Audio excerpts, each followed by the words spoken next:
السلام عليكم ورحمة الله وبركاته. نحمده ونصلي على رسوله الكريم. পরম করুণাময় আল্লাহ তাআলা কুরআনুল হাকিমে বলেন, وسارعوا إلى مغفرة من ربكم وجنة عرضها السماوات والأرض أعدت للمتقين. আর তোমরা তোমাদের রবের ক্ষমার দিকে এবং জান্নাতের দিকে দ্রুত অগ্রসর হও, দৌড়াও। যেই জান্নাতের প্রশস্ততা, পরিধি, বিস্তৃতি আকাশমণ্ডল ও পৃথিবীময় বিস্তৃত, এবং সেই জান্নাত আল্লাহ তাআলা তার মুত্তাকি বান্দাদের জন্য প্রস্তুত করে রেখেছেন। সূরা আলে ইমরান আয়াত 133। আল্লাহ তাআলা বলেন, সাবিকু ইলা মাগফিরাতিম মির রাব্বিকুম ওয়া জান্নাহ। তোমরা তোমাদের রবের ক্ষমার দিকে এবং জান্নাতের দিকে পারস্পরিক প্রতিযোগিতার ভিত্তিতে দ্রুত অগ্রসর হও। যেই জান্নাতের বিস্তৃতি কাআরদিস সামাই ওয়াল আরদ, আকাশমণ্ডল ও পৃথিবীর বিস্তৃতির মতো। উইদ্দাত লিল্লাযীনা আমানু বিল্লাহি ওয়া রুসুলিহি। সেই জান্নাত আল্লাহ তাআলা তার ওই সমস্ত বান্দাদের জন্য প্রস্তুত করে রেখেছেন যারা আল্লাহ তাআলার প্রতি এবং তার রসুলগণের প্রতি ঈমান আনয়ন করে, বিশ্বাস স্থাপন করে।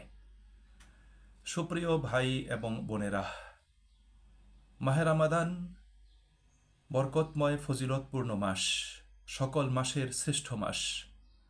রমাদানের দিন ও রাতের প্রতিটি মুহূর্ত অত্যন্ত বারাকাপূর্ণ। তবে রমাদানের পুরো মাসের মধ্যে শেষ দশকের গুরুত্ব, মর্যাদা, ফজিলত অন্য যে কোনো সময়ের চাইতে অনেক বেশি। রাসূল করিম সাল্লাল্লাহু আলাইহি ওয়াসাল্লাম রমাদান মাসকে গুরুত্ব দিতেন, রমাদান মাসে বিশেষ বিশেষ ইবাদত করতেন এবং ইবাদতের ময়দানে নিজেকে ব্যস্ত রাখতেন। তবে রমাদানের শেষ দশকে রাসূল করিম সাল্লাল্লাহু আলাইহি ওয়াসাল্লাম আরও ব্যাপকভাবে তিনি ইবাদতে আমলে আত্মনিয়োগ করতেন।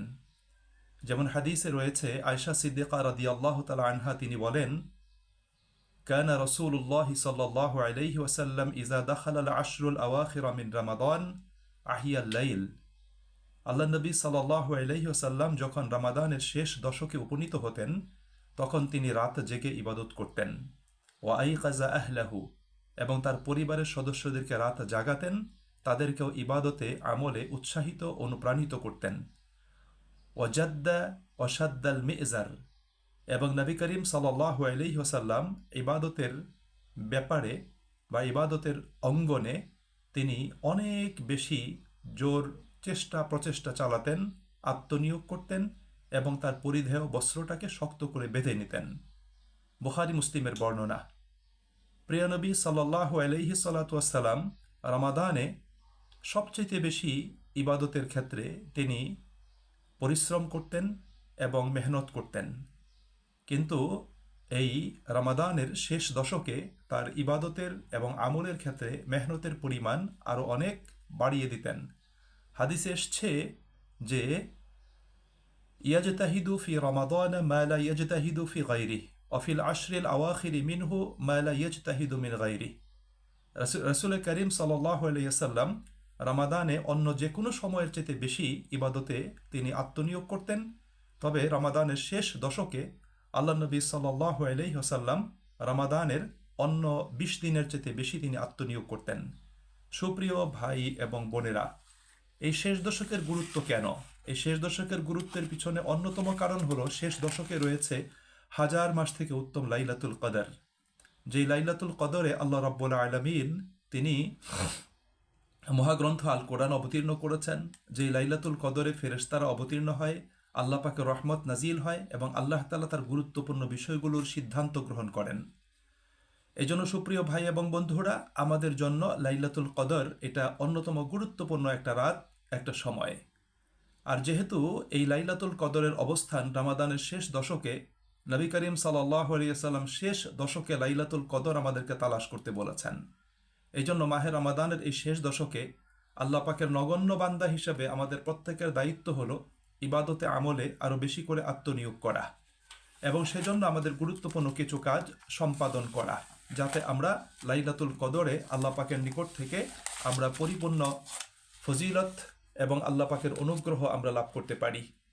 সুপ্রিয় ভাই এবং বন্ধুরা, রাসূল করিম সাল্লাল্লাহু আলাইহি ওয়াসাল্লাম তিনি লাইলাতুল কদরকে পাওয়ার জন্য, রমাদানের পরিপূর্ণ ফজিলত লাভের জন্য এই শেষ দশকে তিনি ইতিকাফ করতেন। হাদিসে এসেছে আল্লাহ নবী সাল্লাল্লাহু আলাইহি ওয়াসাল্লাম প্রতি রমাদানেই শেষ দশকে ইতিকাফ করতেন। তবে যে বছর তিনি দুনিয়া থেকে চলে যান, ইন্তেকাল করেন, সে বছর তিনি শেষ 20 দিন তিনি ইতিকাফ করেছিলেন। ইতিকাফের লক্ষ্যই হলো আত্মশুদ্ধি লাভ করা, আল্লাহ পাকের নৈকট্য অর্জন করা, আল্লাহ পাকের ভালোবাসা পাওয়া এবং নিজেকে পরিশুদ্ধ, পবিত্র এবং পরিচ্ছন্ন করা, ইমানকে বলিয়ান করা, ইমানকে মজবুত করা এবং আল্লাহ রাব্বুল আলামিনের ভালোবাসায় সিক্ত হয়ে নিজের জীবনটাকে ধন্য করা। সুপ্রিয় ভাই এবং বন্ধুরা, এজন্য রমাদানের শেষ দশকে যার সুযোগ হয় তিনি ইতিকাফ করবেন। সব কিছু থেকে বিচ্ছিন্ন হয়ে আল্লাহ রাব্বুল আলামিনের সাথে সংযুক্ত হবেন, সংযুক্ত থাকবেন এবং আল্লাহ পাকের ভালোবাসার স্বাদ ও মজা আস্বাদন করবেন। পুরোপুরিভাবে নিজেকে সবকিছু থেকে গুটিয়ে বিচ্ছিন্ন করে আল্লাহ পাকের দিকে তিনি রুজু হবেন এবং আল্লাহ রাব্বুল আলামিনের সাথে ঘনিষ্ঠ হয়ে আল্লাহ রাব্বুল আলামিনের ইচ্ছাকে, তার সংকল্পকে, তার সিদ্ধান্তকে নিজের জীবনে বাস্তবায়ন করবেন। কোরআনুল করিম এবং রাসূল করিম সাল্লাল্লাহু আলাইহি ওয়াসাল্লামের সুন্নাহকে নিজের জীবনে, কর্মে, আমলে তিনি কি করবেন? ধারণ করবেন। এজন্য শেষ দশকে আমাদের বেশি বেশি করে ইস্তেগফার করা দরকার, আল্লাহ পাকের কাছে ক্ষমা প্রার্থনা করা দরকার। শেষ দশকে আল্লাহ পাকের দিকে তাওবা করা দরকার, আল্লাহ পাকের পথে ফিরে আসা দরকার। শেষ দশকে তাসবিহ, তাহলিল, তাকবীর, আল্লাহু আকবার, লা ইলাহা ইল্লাল্লাহ এবং সুবহানাল্লাহ আলহামদুলিল্লাহ, এ সমস্ত তাসবিহগুলো বেশি বেশি পাঠ করা দরকার। হাদিসে এসেছে যে আপনি এভাবে তাকবীর পড়তে পারেন, আল্লাহু আকবার কাবীরা ওয়ালহামদুলিল্লাহি কাসীরা ওয়া সুবহানাল্লাহি বুকরাতাও ওয়া আসীলা। অথবা আপনি আল্লাহ পাকের কাছে চাইতে পারেন, আল্লাহুম্মা আইন্নি আলা যিকরিকা ওয়া শুকরিকা ওয়া হুসনি ইবাদাতিক। এই তাসবিহগুলো বেশি বেশি করে পাঠ করা। সলাতের ভিতরে দোয়ার পরিমাণ বাড়িয়ে দেয়া, 2 সেজদার মাঝখানে বেশি বেশি দোয়া করা, রুকু থেকে দাঁড়িয়ে দোয়া করা এবং সলাতের ইম্পর্টেন্ট জায়গাগুলোতে বেশি বেশি করে আল্লাহ পাকের দরবারে দোয়া করা, রুকুতে দোয়া করা, সেজদাতে দোয়া করা, তাশাহুদে দোয়া করা, এগুলো বেশি বেশি করে পাঠ করা। আর আমাদেরকে রাত জেগে ইবাদত করা, পরিবারকে জাগানো, পরিবারকে উৎসাহিত, অনুপ্রাণিত করা, বেশি বেশি করে আল্লাহ পাকের দরবারে দোয়া করা, সাদাকাতুল ফিতির আদায় করা, দান সাদাকার পরিমাণ বৃদ্ধি করা, আল্লাহর কাছে জাহান্নাম থেকে আশ্রয় প্রার্থনা করা, আল্লাহ পাকের কাছে জান্নাতের আবেদন জানানো, বেশি বেশি কালেমা তাওহীদ, কালেমা শাহাদাহ পাঠ করা, বলা আল্লাহ পাকের কাছে লা ইলাহা ইল্লাল্লাহু ওয়াহদাহু লা শারীকা লাহু লাহুল মুলকু ওয়া লাহুল হামদু ওয়া হুয়া আলা কুল্লি শাইইন কাদির। অথবা পড়া আশহাদু আল্লা ইলাহা ইল্লাল্লাহু ওয়া আশহাদু আন্না মুহাম্মাদান আবদুহু ওয়া রাসূলুহু। সম্মানিত ভাই ও বন্ধুরা, আয়েশা সিদ্দিকা রাদিয়াল্লাহু তাআলা আনহা রাসূল করিম সাল্লাল্লাহু আলাইহি সাল্লাতু ওয়াস সালামকে তিনি বলেছিলেন যে ইয়া রাসূলুল্লাহ সাল্লাল্লাহু আলাইহি সাল্লাতু ওয়াস সালাম, আপনি কি মনে করেন? তিনি অত্যন্ত চমৎকারভাবে আল্লাহ রাসূল সাল্লাল্লাহু আলাইহি সাল্লাতু ওয়াস সালামকে বলেছিলেন যে ইয়া রাসূলুল্লাহ সাল্লাল্লাহু আলাইহি সাল্লাতু ওয়াস সালাম, আরাআইতা ইন আলিমতু আইয়ু লাইলাতিন লাইলাতুল কদরি মা আকুলু ফিহা।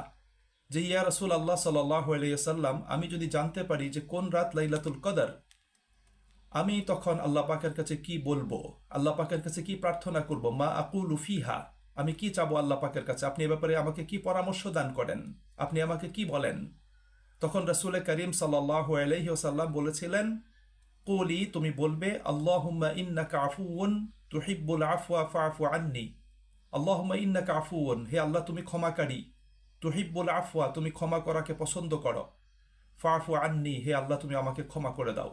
সুতরাং আল্লাহ রাব্বুল আলামিনের কাছে এই শেষ দশকে বেশি বেশি করে ক্ষমা প্রার্থনা করা, ইস্তেগফার করা, এটা একজন সচেতন মুমিনের জন্য এটা খুবই গুরুত্বপূর্ণ একটা আমল। সম্মানিত ভাই এবং বন্ধুরা, তাহলে শেষ দশকে আমরা আল্লাহ পাকের দরবারে বেশি বেশি তাওবা ইস্তেগফার করব, কোরআন তেলাওয়াত করব, অধ্যয়ন করব, রাসূলের প্রতি আমরা বেশি বেশি দুরূদ শরীফ পড়ব, তাসবিহ, তাহলিল, তাকবীর এগুলো বেশি বেশি করে পাঠ করব। আমরা আল্লাহ পাকের ধ্যান এবং খেয়ালে থাকব, আল্লাহ পাকের ভালোবাসা লাভ করার জন্য আল্লাহ পাকের পছন্দের আমলগুলো করব। জীবন থেকে আমাদের যে সমস্ত নেতিবাচক বিষয়গুলো আছে সেগুলোকে আমরা দূর করব। আমরা দান সাদাকা বেশি বেশি করে করব। আমরা আল্লাহ রাব্বুল আলামিনের দরবারে আমরা জান্নাতের আবেদন জানাবো, জাহান্নাম থেকে আমরা আল্লাহ পাকের কাছে আশ্রয় প্রার্থনা করব। আমরা মানুষের জন্য সেবামূলক কাজ করব, মানুষের জন্য কল্যাণকর কাজগুলো আমরা করব। পরিবারকে আমরা গঠন করার জন্য তাদেরকে ইবাদতে উৎসাহিত, অনুপ্রাণিত, উদ্বুদ্ধ করব। আমরা রাত জেগে আল্লাহ পাকের দরবারে কান্নাকাটি করে আমরা ইবাদত করব। আল্লাহ রাব্বুল আলামিন কোরআনুল কারীমে তার প্রিয় বান্দাদের বৈশিষ্ট্য আলোচনা করতে গিয়ে বলেছেন, ওয়াল্লাযীনা ইয়াবীতুনা লিরাব্বিহিম সুজ্জাদা ওয়া কিয়ামা। রহমানের প্রিয় বান্দাদের অন্যতম বৈশিষ্ট্য হলো তারা রাতের একটা অংশ সেজদারত অবস্থাতে এবং কিয়াম করে তারা অতিবাহিত করে। সুপ্রিয় ভাই এবং বন্ধুরা, এজন্য আমাদের প্রত্যেকের উচিত হবে এই শেষ দশকে বেশি বেশি করে আত্মনিয়োগ করা। আমাদের বৈষয়িক কাজকর্ম থেকে, আমাদের বিশ্রামের সময় থেকে আমাদেরকে অতিরিক্ত সময় নিয়ে এই সময়টা ইবাদতের ময়দানে, ইবাদতের অঙ্গনে আমাদেরকে ব্যয় ব্যবহার করা, বরাদ্দ করা। তাহলে আমরা লাভবান হতে সক্ষম হব। আল্লাহ রাব্বুল আলামিন আমাদের প্রত্যেককে এই আগত শেষ দশকে বেশি বেশি করে ইবাদতে আত্মনিয়োগ করার জন্য, আমলে আত্মনিয়োগ করার জন্য এবং আল্লাহ পাকের সাথে ঘনিষ্ঠ সম্পর্কযুক্ত হওয়ার জন্য আল্লাহ আমাদের সকলকে তৌফিক দান করুন। আল্লাহ আমাদের প্রত্যেকের জীবনে লাইলাতুল কদর মিলিয়ে দিন। আল্লাহ পাক আমাদেরকে লাইলাতুল কদর দান করুন এবং কদরের যাতে ফজিলত আমরা প্রত্যেকে লাভ করতে পারি সেই তৌফিক আল্লাহ পাক নসিব করুন। সুপ্রিয় ভাই এবং বন্ধুরা, আল্লাহ পাকের কাছে আমরা প্রত্যেকের জন্য দোয়া করব, মুসলিম উম্মার জন্য দোয়া করব। আল্লাহ আমাদের সকলকে কবুল করুন, আল্লাহ আমাদেরকে সাহায্য দান করুন। আসসালামু আলাইকুম ওয়া রাহমাতুল্লাহি ওয়া বারাকাতুহু।